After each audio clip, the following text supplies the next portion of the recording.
C'est la première fois qu'une cour nationale étrangère juge un ancien chef de guerre congolais pour des faits commis dans l'est de la RDC, en Ituri.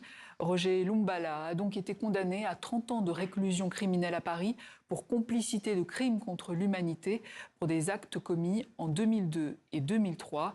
Il a 10 jours pour faire appel. Simon Rodier a suivi le procès pour nous. À la sortie de la salle d'audience, un sentiment commun, celui d'avoir vécu un procès historique. Le Congolais Roger Lumbala, ancien chef de guerre, a été condamné à 30 ans de réclusion criminelle. Pour les avocats, c'est une avancée majeure pour les victimes, même 23 ans après les faits. Le but était de faire rentrer la réalité de la République démocratique du Congo dans cette salle d'audience, ce qui était assez rare. Elles l'ont fait avec beaucoup de dignité, avec un haut sens moral.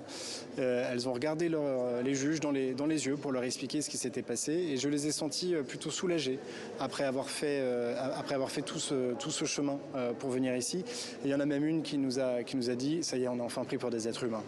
On sait tous que le viol a été utilisé comme une arme de guerre dans le cadre de ce conflit et je crois que le fait que la cour d'assises ait pris le soin de préciser ces crimes sexuels dont Roger Lumbala s'est rendu coupable par aide ou assistance, enfin au titre de la complicité, c'est extrêmement important et c'est très fort.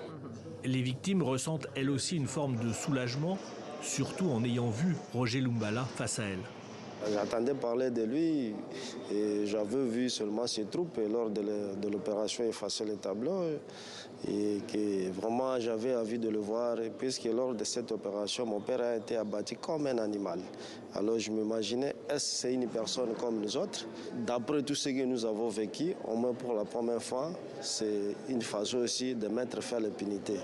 Mais aussi c'est un signal fort pour d'autres seigneurs de guerre qui pense qu'il n'y a pas une justice. Lumbala a assisté au verdict, sa première apparition depuis l'ouverture du procès. Il avait, jusque-là, toujours refusé d'écouter les victimes.